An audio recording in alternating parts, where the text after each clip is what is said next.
Les termes d'argot anglais de 2024. On commence avec une phrase très tendance en ce moment, very demure, very mindful. Ça veut dire très modeste, très discret, réservé. Attention, c'est utilisé de manière sarcastique. Si vous faites une recherche, vous allez aussi trouver very demure. Le deuxième terme est chat. C'est pour parler d'un groupe de personnes. Hey chat. Et les gens, les gars. Troisième argot très populaire en 2024. What the heck, man? What the heck, man? What the heck, man? C'est la version moderne de l'expression française. C'est quoi ce bins? En argot français plus moderne, mais wesh, mais wesh. Donc en résumé, c'est une façon de dire mais quoi quand on est surpris par exemple. Maintenant, lorsque quelque chose n'est pas cool, negative aura, negative aura. It's podium. It's podium. Très cool, très d'art. On reste toujours en 2024 avec ce terme très populaire, brat.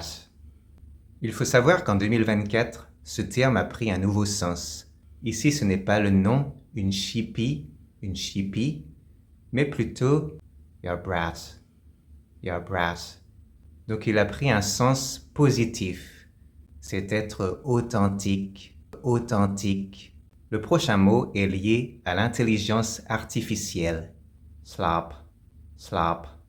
C'est tout ce qui est du contenu IA indésirable, qui est mauvais, à slopeja. Pour plus d'informations, vous pouvez chercher AI slop. Janelac, Janelac, c'est de l'argot britannique, les élections législatives. Pour le terme qui va venir maintenant, je ne vais pas le dire car il y a un sens original très explicite. C'est faire un vol en mode sans distraction, par exemple, sans les écouteurs. Pour terminer cette vidéo, je ne peux pas passer à côté de tous ces termes apparus en 2022 et en 2023. Raz, raz, ça signifie du charme.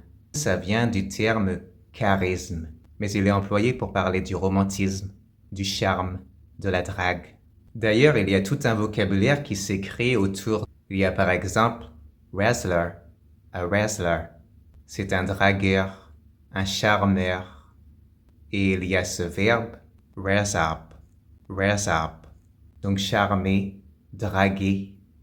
Un autre terme en 2023 qui ne vous a peut-être pas échappé, delele, pour qualifier une personne qui délire. Elle est dans le déni. Ya delele. Tu délires. Par exemple, tu restes avec ce gars alors qu'il est toxique, mais tu te voiles la face. Mais attention, il peut aussi y avoir une connotation positive. Par exemple, il y a cette formulation plutôt ironique. Delele, as de salele. Me voiler la face est la solution. Je préfère rester dans le déni, plutôt que d'affronter les dures réalités. On passe à un nouveau mot, causalers. C'est la crise du coût de la vie. La crise du coût de la vie. C'est une abréviation.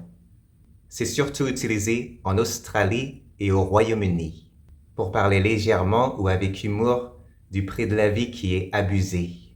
Causalers. C'est la crise, c'est l'inflation, c'est la cherté de la vie. Un autre terme également apparu en 2023, bad rotten. Bad rotten. C'est l'activité de glander au lit, traîner au lit. Ohio, Ohio.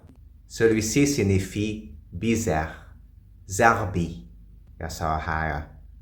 T'es trop zarbi, t'es trop bizarre. Voilà, je pense avoir fait le tour de tous ces mots d'argot. Si vous connaissez d'autres termes, mettez-les en commentaire. En attendant, je vous dis à la prochaine vidéo.